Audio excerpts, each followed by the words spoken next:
In Ishopanishad, Prabhupada in one purport writes that, Krishna descends to this world to establish dharma.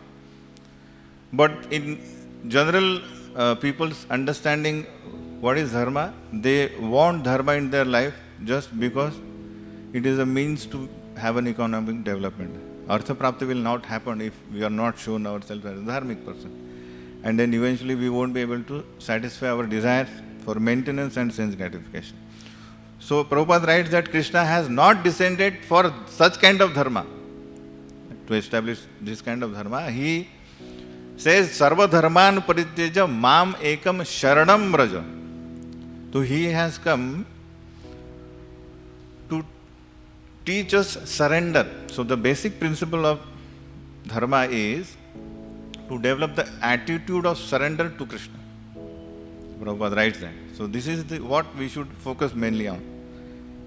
So similar theme now, after the Savai Pumsam Paro Dharma, Sudha Goswami also writes that the dharma is not for Artha Prapti is not for sense gratification. Then the common person may ask, then what is the use of living?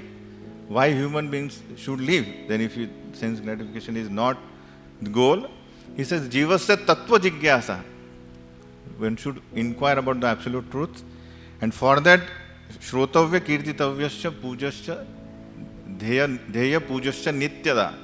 Should always chant, glorify, have a goal, Krishna as a goal, and he also should worship Krishna all the time.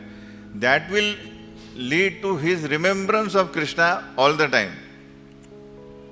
And remembrance of the Lord, Yad Anudhyasina Yuktaha. It is like a sword which can be used to cut the reactionary bond. I mean, we are all have a bondage. I mean, we are bound by our reactions. That can be cut by this sword of remembrance. So one may say to them, what is the problem? Start remembering Krishna.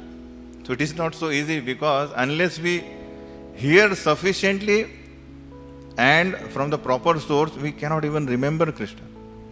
So that is what now we come to this verse, that how we can develop the taste for hearing about Krishna. So Syan Mahat Sevaya Vipra Punya Tirtha Nishevana. So for that there is a very important ingredient and step, that is we have to put pure devotees in our life. We have to serve them. Then we can actually gain the affinity or the taste in hearing the messages of Krishna. So this is theory, but Suta Goswami immediately gives the example also. The Narad Muni in 4th chapter, he says that in his previous life he actually served Bhaktivedantas. He had no other qualifications, but only he serves Bhaktivedantas, that is pure devotees, and he becomes the transcendental Narad Muni. So that is the proof.